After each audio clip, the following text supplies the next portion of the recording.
सड़कों पर उपद्रव करने और सरकारी नुकसान करने वालों के खिलाफ नीतीश सरकार सख्त, शामिल व्यक्ति को नहीं मिलेगी सरकारी नौकरी और ठेके। राजधानी की 311 किलोमीटर लंबी सड़कों के चौड़ीकरण और जीर्णोद्धार के लिए बजट देगी ईडीबी। सरकार और बैंक के बीच बनी सैद्धांतिक सहमति। भागलपुर जिलाधिकारी सुब्रत कुमार सेन ने बीहपुर प्रखंड कार्यालय का किया औचक निरीक्षण। जनता की समस्याओं को सुनकर दिया समाधान का आदेश। रुपेश सिंह मर्डर केस में पटना पुलिस का खुलासा। रोडरेज में हुई थी रुपेश की हत्या। 12 जनवरी को आरोपी ऋतुराज ने दिया था वारदात को अंजाम। बक्सर में वाटर एटीएम से दूर हुआ कैंसर का खौफ। वाटर एटीएम लगने से मिली कैंसर बीमारी से निजात।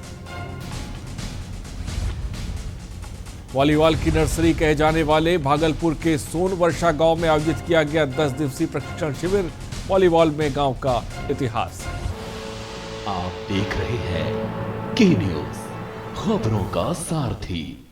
नमस्कार, मैं हूं आरिश अजहर आपके साथ। खबर बिहार में आपका स्वागत है। बिहार में सरकार के खिलाफ प्रदर्शन करने वालों का सरकारी नौकरी का सपना चूर चूर हो सकता है। बिहार पुलिस प्रदर्शन में शामिल लोगों का आचरण प्रमाण पत्र खराब कर देगी। इससे उन्हें भविष्य में नौकरी करने में दिक्कत आ सकती है। बिहार सरकार के तुगलकी फरमान पर सियासत गर्मा गई है।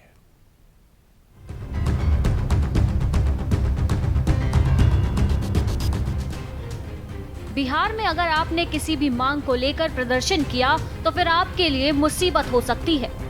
नीतीश कुमार सरकार ने मंगलवार को एक नया फरमान जारी किया, जिसमें कहा गया है कि अगर राज्य में कोई भी प्रदर्शन करता है तो फिर पुलिस के द्वारा उसका आचरण प्रमाण पत्र खराब किया जा सकता है। Bihar DGP A K. सिंघल की ओर से जारी किए गए इस फरमान में कहा गया है कि सरकारी ठेका, सरकारी नौकरी, हथियार का लाइसेंस और पासपोर्ट के लिए पुलिस सत्यापन प्रतिवेदन लाना आवश्यक है। इस पत्र में डीजीपी ए.के. सिंघल ने कहा है कि यदि कोई राज्य में प्रदर्शन के दौरान आपराधिक घटना को अंजाम देता है और ऐसा करने के लिए अगर पुलिस द्वारा उसे चार्जशीट किया जाता है तो इसके बारे में संबंधित व्यक्ति के चरित्र सत्यापन प्रतिवेदन में इस बात का जिक्र होना चाहिए। बिहार पुलिस के नए फरमान के अनुसार यदि कोई व्यक्ति किसी विधि व्यवस्था की स्थिति, विरोध प्रदर्शन, सड़क जाम इत्यादि मामले में संलिप्त होकर किसी आपराधिक कृत्य में शामिल होता है और उसे इस कार्य के लिए पुलिस द्वारा आरोप पत्र जारी किया जाता है तो उनके संबंध में चरित्र सत्यापन प्रतिवेदन में विशिष्ट एवं स्पष्ट रूप से प्रविष्टि की जाए। ऐसे व्यक्तियों को गंभीर परिणामों के लिए तैयार रहना होगा। नीतीश सरकार के इस ताजा फरमान को लेकर नेता प्रतिपक्ष तेजस्वी यादव ने उन पर हमला बोला है। तेजस्वी ने ट्विटर पर लिखा, मुसोलिनी और हिटलर को चुनौती दे रहे नीतीश कुमार कहते हैं कि अगर किसी ने सत्ता व्यवस्था के विरुद्ध धरना प्रदर्शन कर अपने लोकतांत्रिक अधिकार का प्रयोग किया तो आपको नौकरी नहीं मिलेगी। मतलब नौकरी भी नहीं देंगे और विरोध प्रकट भी नहीं करने देंगे। बेचारे 40 सीट के मुख्यमंत्री कितने डरे हैं। बता दें, देश की राजधानी दिल्ली में कृषि कानूनों के खिलाफ पिछले 70 दिनों से प्रदर्शन जारी है।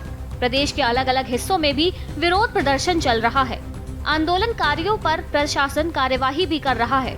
इस बीच बिहार से प्रदर्शनों को लेकर नीतीश सरकार का ऐसा फरमान आया है जिसने सभी को हैरान कर दिया। स्पेशल डेस्क, के न्यूज इंडिया।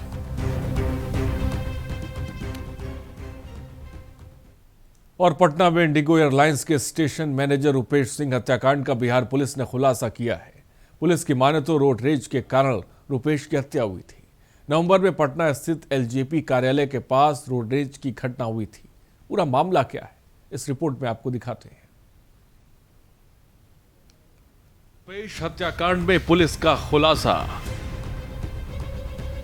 रोडरेज में हुई थी रुपेश की हत्या। 1.5 महीने के बाद हत्यारे का खूनी इंतकाम। मौत के घाट उतार कर लिया पिटाई का बदला। चिलाईटाण कोई आलमगंज में एक जगह है जहां हम लोगों ने छापेमारी की। 2 और सहयोगी का ट्रेस हम लोग को मिला है, उस पर भी लोग काम कर रहे हैं। हम लोगों ने आके नगर से गिरफ्तार किया, जैसे आपको बताया, घर के बाहर से ही हम लोगों ने इसको गिरफ्तार किया। हम लोग वेट कर रहे थे इसके निकलने का। वहीं उन लोगों को इसका FIR हम लोग आराम से किया है। इसकी निशानदेही से उसी इलाके में जो कन्हाई नगर है वहां के डेरा से जो बरामदगियां हुई हैं।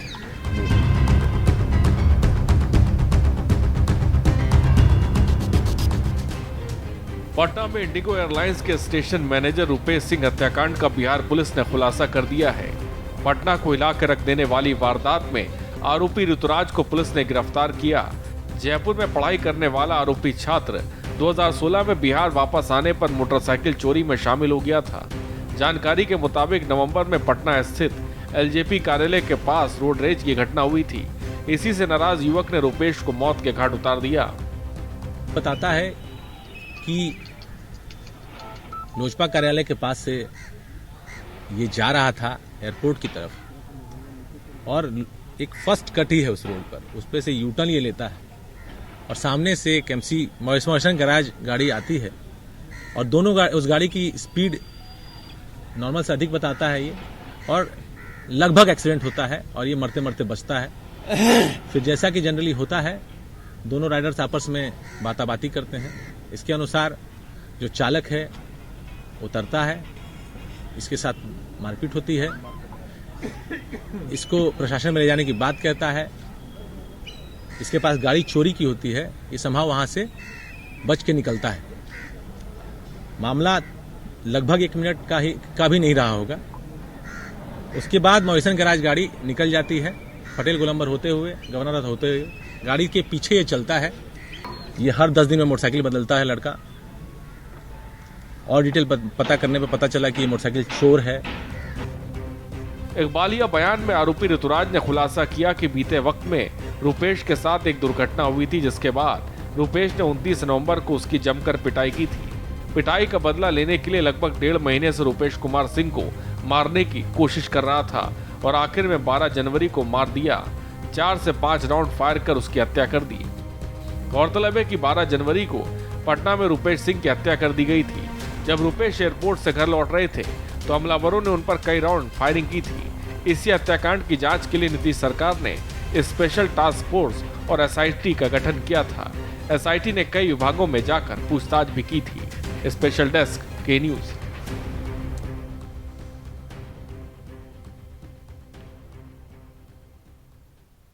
और आगे बढ़ते हैं। भागलपुर जिलाधिकारी सुब्रत कुमार सेन ने बिहपुर प्रखंड कार्यालय में औचक निरीक्षण किया।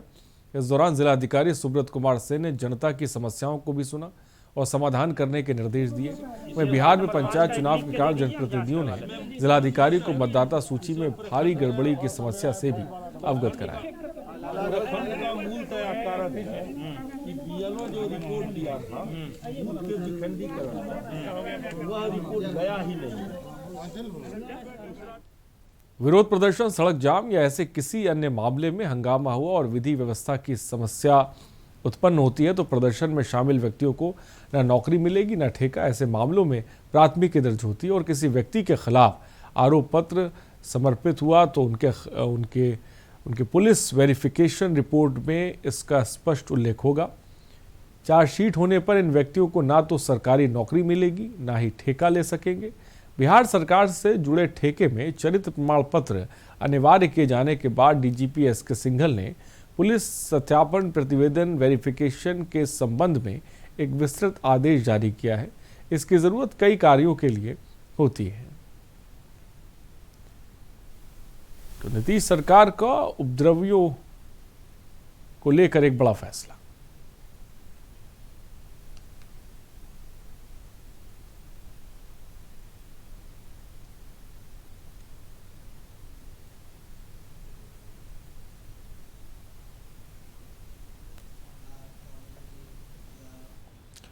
और खबर बिहार के पटना से, जहां प्रमुख 7 सड़कों की कायाकल्प होगा। कुल 311 किलोमीटर लंबी इन 7 सड़कों के चौड़ीकरण और जीर्णोद्धार के लिए एशियन डेवलपमेंट बैंक पैसा देने पर सहमत हो गया है। बिहार सरकार और एडीबी के बीच सैद्धांतिक सहमति बन गई है और जल्दी प्रशासनिक स्वीकृति मिलने के आसार हैं। पैसा मिलते ही बिहार राज्य पथ विकास निगम इन सड़कों पर काम शुरू कर देगा। यहाँ पे आपको बता दें कि मौजूदा वक्त में इन सड़कों की स्थिति बहुत खराब है। कुछ सड़कें सिंगल हैं तो कुछ टूटी फूटी हैं। इन पर बढ़ते ट्रैफिक और जाम की समस्या को देखते हुए बिहार राज्य पथ विकास निगम ने इन सड़कों को स्टेट हाईवे का दर्जा देते हुए 2 लेन करने का फैसला लिया है। लेकिन निर्माण राशि की समस्या आ गई, तब निगम ने एडीबी से पैसा लेने की कोशिश शुरू की है। तो 7 सड़कों का होगा कायाकल्प। और बिहार के बक्सर में वाटर एटीएम से कैंसर के खौफ को दूर किया गया। बक्सर जिले के सिमरी प्रखंड में जहां शुद्ध पानी मिलते ही कैंसर जैसी घातक बीमारी यहां से विदा हो रही है, उस प्रखंड के तिलक राय का हाता गांव कैंसर की चपेट में था। वाटर एटीएम लगते ही कैंसर का खौफ दूर हो गया है। अब इस क्षेत्र के लिए 150 करोड़ की लागत से पेयजल आपूर्ति योजना का काम शुरू कर दिया गया है। महावीर कैंसर संस्थान पटना से 2016 में करीब 100 घरों वाले इस गांव का सर्वे किया तो 16 लोग कैंसर से पीड़ित थे। टीम ने पाया कि यहाँ के पानी में आर्सेनिक की मात्रा बहुत ज्यादा है। उसकी अनुशंसा के बाद यहाँ वाटर एटीएम लगाए जाए। इसके बाद पिछले साल यहाँ कैंसर का कोई नया मामला फिलहाल सामने नहीं आया है।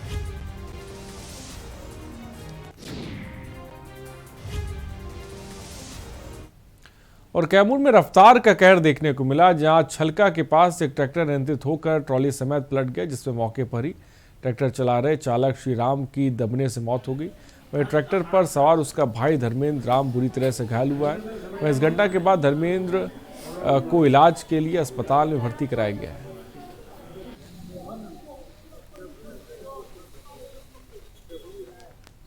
खबर बिहार से, जहां वॉलीबॉल का नर्सरी कहे जाने वाले भागलपुर जिले के सोनवर्षा गांव में 10 दिवसीय वॉलीबॉल प्रशिक्षण शिविर का आयोजन किया गया। प्रशिक्षण में जिले के बालक और बालिकाओं ने हिस्सा लिया। सोनवर्षा गांव का वॉलीबॉल में अपना एक इतिहास रहा है और इस गांव से कई खिलाड़ी राष्ट्रीय स्तर पर अपनी पहचान बना चुके हैं। हालांकि वॉलीबॉल खेल को सरकार से उपेक्षा का दंश झेलना पड़ा है। ये खेल समाज सेवियों के सहयोग मात्र से अब तक जारी है। इस क्रम में जब नेशनल रेफरी सह प्रशिक्षक नीलेश कुमार से बात की गई तो उन्होंने बताया कि अब तक तो सरकार से कोई मदद नहीं मिल पाई है, लेकिन अब मदद मिलेगी तो चीज़ें बेहतर होंगी।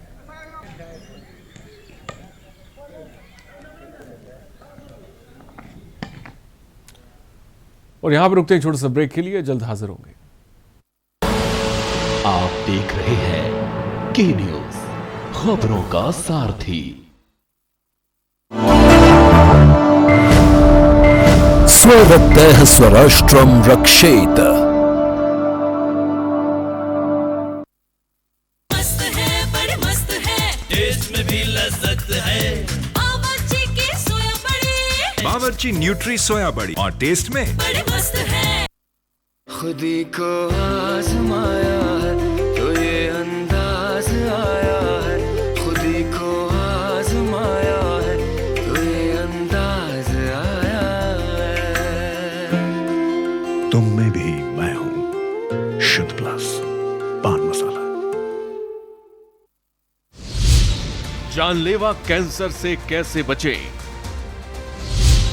पूछिए अपने मन के सारे सवाल, एक्सपर्ट पैनल देगा आपके जवाब।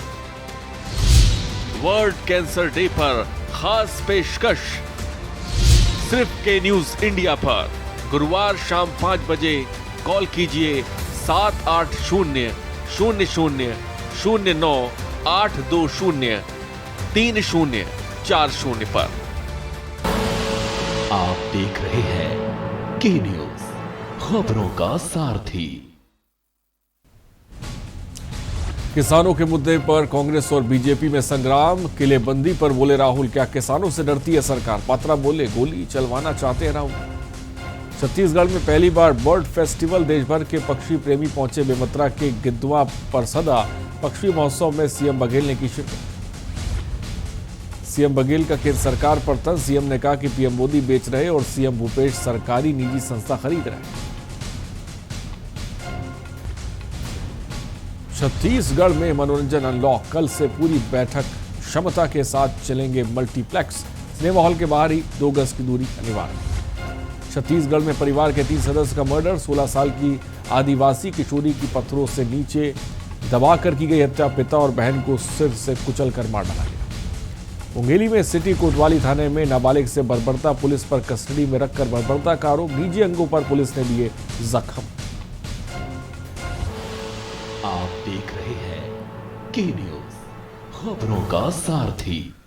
और आगे बढ़ते खबर बिलासपुर से, जहां खाद्य आयोग अध्यक्ष गुरप्रीत सिंह बाबरा अपने अल्प प्रवास पर छत्तीसगढ़ भवन पहुंचे और नेता और जनता की शिकायतों के आधार पर खाद्य अधिकारी को फटकार लगाई गई। आपको बता दें कि बिलासपुर छत्तीसगढ़ का दूसरा सबसे बड़ा क्षेत्र है और ऐसे में खाद्य विभाग की जिम्मेदारी भी अधिक बढ़ जाती है। लेकिन एच मसीह के खाद्य अधिकारी बनने के बाद से ही खाद्य विभाग में अनियमितता की शिकायतें आ रही हैं।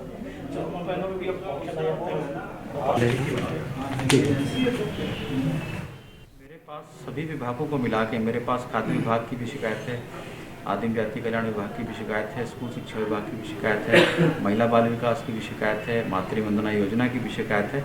सारी शिकायतें मिला के बिलासपुर संभाग से मेरे पास 70-80 शिकायतें पहुंची हैं। नहीं, खास बिलासपुर खाद्य विभाग की कितनी शिकायतें मिली? एग्जैक्ट अभी फिगर मेरे पास नहीं है, लेकिन लगभग जितनी भी शिकायतें मिली सभी का निराकरण हो गया। और खबर बेमतरा से है, जहां किसान नेता योगेश तिवारी ने सत्ता पक्ष और विपक्ष के नेताओं की चुप्पी पर सवाल उठाए हैं। सरकारी खरीदी केंद्र में धान बेचने से वंचित किसानों ने किसान नेता योगेश तिवारी की अगुवाई में कलेक्टर शिव अनंत तायल को ज्ञापन सौंपा। इस दौरान किसान शासन प्रशासन के रवैये से खासे नाराज दिखे। किसान नेता ने कलेक्टर को बताया कि जिले में अभी भी 3689 पंजीकृत किसान धान नहीं बेच पाए हैं। राज्य सरकार की ओर से पंजीकृत हर किसान से धान खरीदने का दावा किया जा रहा है। धान हनी बिके बाँचे छेगा, पंजीयन बताना हुआ, पंजीयन तो हो गएगा। 2-3 बेलगेरी से बोरा नहीं की थी। आओ बता सब बता। वही बात इनता है। कहाँ है अभी? है कलेक्टर मेरा है। जो बेमेतरा जिला के ऐसे किसान हैं जिनका पंजीयन तो हुआ है धान खरीदी केंद्र में, लेकिन उनका टोकन नहीं कटा है, वो धान नहीं बेच पाए हैं। आज पीड़ित होकर वो लोग भटक रहे हैं कि धान कहाँ बेचें। तो कलेक्टर साहब से हम लोग निवेदन करने आए थे, जो ऐसे किसान हैं जिनका पंजीयन तो हुआ है लेकिन वो धान नहीं बेच पाया है, या तो समय अवधि बढ़ाया जाए या किसानों का धान खरीदा जाए। और जांजगीर चांपा जिले में लगातार रेत परिवहन करने वालों के खिलाफ खनिज विभाग द्वारा कार्रवाई की जा रही है। बता दें कि विभाग ने 25 ट्रैक्टर अवैध रेत परिवहन जब्त किया है। जिला assistant mining officer RK Soni ने बताया कि कलेक्टर के निर्देश पर विगत एक हफ्ते से खनिज अमला द्वारा पूरे जिले में लगातार खनिज परिवहन की जांच की जा रही थी और शिवरी, नारायण, भमनीडी, चांपा, कुदरी, बैराज क्षेत्र में अवैध रेत परिवहन की 25 गाड़ियां पकड़ी गई है।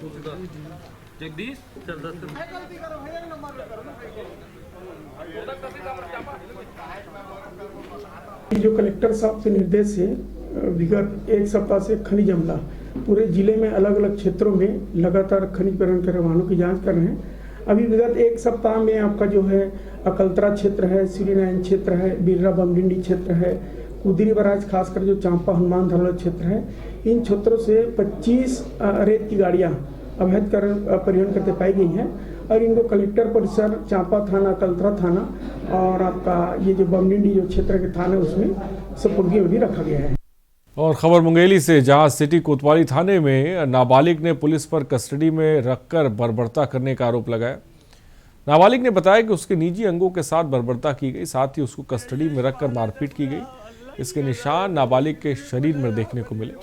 बता दें कि पीड़ित के परिवार से नाबालिग ने आरोप लगाया कि उसको शरीर में कई जगह चोटों के निशान है। मामले पर जिला सत्र न्यायालय ने संज्ञान लिया है और थाना प्रभारी, विवेचक और ड्यूटी में तैनात पुलिस अधिकारी को तलब किया गया है।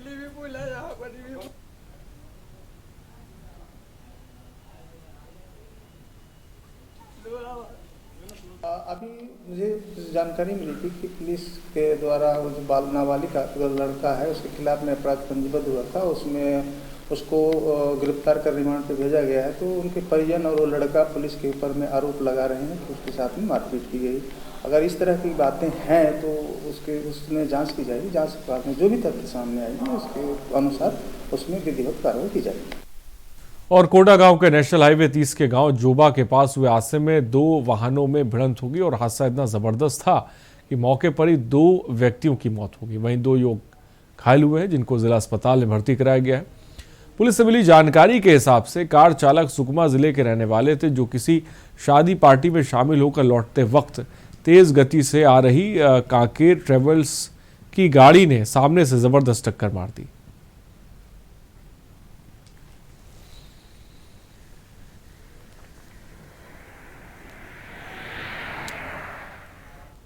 और छत्तीसगढ़ के गरियाबंद जिले में पुलिस ने एक हीरा तस्कर को गिरफ्तार कर जेल भेज दिया। एसपी ने बताया कि मुखबिर की मदद से हीरा तस्कर अरविंद प्रधान को गिरफ्तार किया गया। उन्होंने बताया कि आरोपी हीरा तस्कर बाइक से महासमुंद से मोगरा चरोदा की ओर जा रहा था और इस बीच उसे गिरफ्तार कर लिया गया।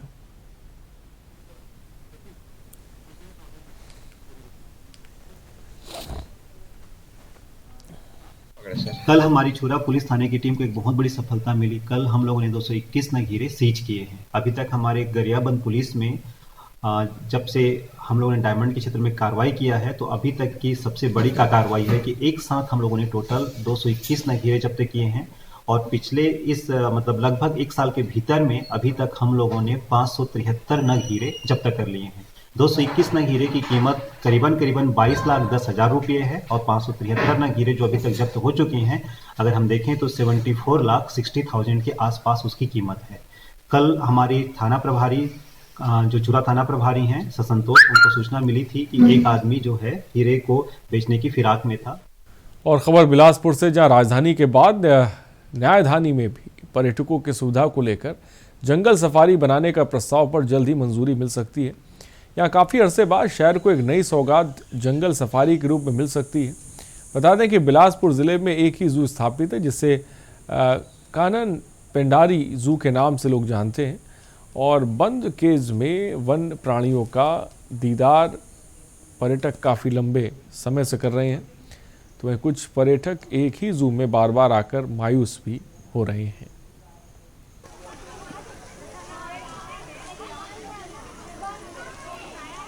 तो जनपद में बन सकता है जंगल सफारी।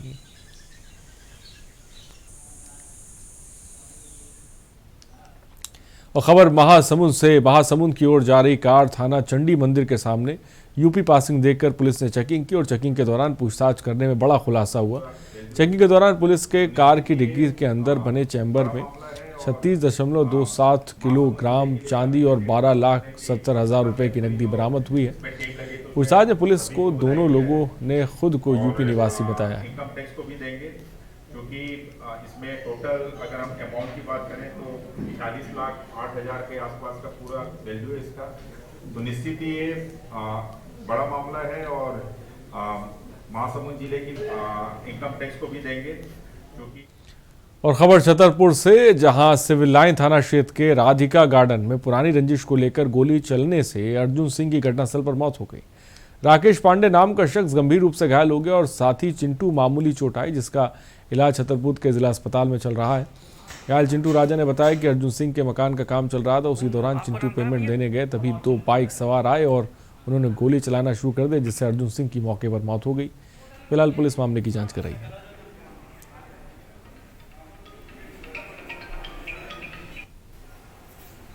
हम वहाँ पे पैसा बांटने गए थे, अर्जुन सिंह का मकान का ठेका लिए थे। क्या हुआ है वहाँ पर? वहाँ पे 2 लोग वहाँ से आए, 4 बजे की घटना है। वो सीधी गोली मार दिया। किसको मारी? किसको मारा? वहाँ अर्जुन सिंह थे, अर्जुन सिंह को गोली मारी। उनके साथ एक लड़का था पांडे कोई, उनको गोली मारी। आपको कहाँ लगी है? और हमारे गाल में लगी, यहाँ छर्रा, एक छर्रा हमारे लगा है। दूर से उनने गोली हलते आए तो एक छर्रा लगा है, हम भाग गए थे। क्या पहचानते उनको? नहीं पहचानते। और गंजबा सौदा विकासखंड के शासकीय प्राइमरी और माध्यमिक शालाओं में ताले लगाकर शिक्षक बेलगाम है। ग्राम सनाई के प्राइमरी और माध्यमिक शालाओं में दोपहर 1 बजे भी लगे हुए थे। स्थानीय नागरिकों से चर्चा थी तो उन्होंने का कहना है कि शिक्षक कभी कभी स्कूल आते हैं। शिक्षा विभाग का सख्त निर्देश है, प्राइमरी और माध्यमिक शालाओं में शिक्षक 4 घंटे स्कूलों में नियमित उपस्थित रहें, लेकिन ऐसा हो नहीं रहा है, जो बहुत ही ज़्यादा दुर्भाग्य की बात है और ये देखने वाला कोई नहीं है। खबर विदिशा से आपको बता रहे हैं। जो मतलब हर दिन खुलते मनो, आज कब का नहीं खुलो। अच्छा, कौन शिक्षक है यहाँ पर? कौन मार साहब पढ़ाने आते हैं? गुरु जी आते हैं। गुरु जी आते हैं। पर आज 12 बजने वाले हैं, 1-2 मिनट की देर है, इसके बाद भी नहीं आए अभी तक। आएंगे जरूर, क्या मतलब हर दिन खोलते हैं। तो स्कूल बंद है साहब, काम खुल जाता, काम नहीं खुला। कौन शिक्षक है पता है आपको? यहाँ कौन टीचर आते पढ़ाने? क्या नाम है टीचरों का? गोविंद सर। और ये कोई सर आता, उनको नाम नहीं आ रहा, उनका नाम है रामकृष्ण। खबरों में इतना ही। बने रहिए हमारे साथ। नमस्कार।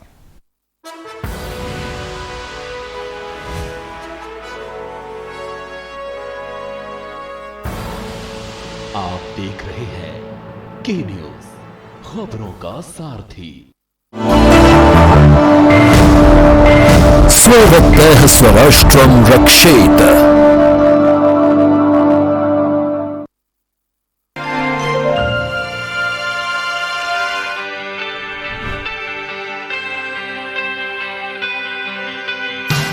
विश्व की सबसे बृहद परियोजनाएं उत्तर प्रदेश के एक्सप्रेसवेज आज राज्य के विकास की बुनियाद बन गए हैं। योगी आदित्यनाथ के कुशल नेतृत्व में आज विभिन्न परियोजनाओं के तहत 5 नए एक्सप्रेसवे का निर्माण कार्य कराया जा रहा है। 341 किलोमीटर लंबा पूर्वांचल एक्सप्रेसवे, 30 किलोमीटर लंबा बलिया लिंक एक्सप्रेसवे और 51 किलोमीटर लंबा गोरखपुर लिंक एक्सप्रेसवे राजधानी लखनऊ से पूर्वी उत्तर प्रदेश के आवागमन को सुगम बनाएंगे। साथ ही स्थानीय निवासियों को रोजगार के नए अवसर भी प्रदान करेंगे। भाइयों बहनों, चित्रकूट में बुंदेलखंड एक्सप्रेसवे के बनने के साथ ही ये उन सपनों को साकार करने के साथ साथ यहाँ के नौजवानों को रोजगार और नौकरी भी देगी। बुंदेलखंड क्षेत्र की प्रगति के लिए सरकार ने जनपद चित्रकूट, बांदा, हमीरपुर व जालौन आदि के सर्वांगीण विकास के लिए 297 किलोमीटर लंबे बुंदेलखंड एक्सप्रेसवे का निर्माण भी तीव्रता से चल रहा है। बहुत ही बेकार रास्ते थे पहले, अब तो काफी सुधार है लगभग से पहले से। रास्ता बहुत बढ़िया होगा, रास्ता सबसे ज्यादा चलन लगा अभी। मेरठ और प्रयागराज के बीच 594 किलोमीटर लंबा गंगा एक्सप्रेसवे आपार निवेश के द्वार उत्तर प्रदेश के लिए खोलने का कार्य करेगा। उत्तर प्रदेश के प्रगति का प्रतीक इन्हीं एक्सप्रेसवे से खोल रही है विकास की नई राहें। फिट रहना है तो फिटनेस हेल्थ ऑयल ले आओ। You are correct. करेक्ट होता है बाबूजी। सही बोले हैं, तो ले आइए फिटनेस हेल्थ ऑयल। खुदी को आजमाया है तो ये अंदाज आया है, खुदी को आजमाया है तो ये अंदाज आया है। तुम में भी मैं हूं, शुद्ध प्लस पान मसाला।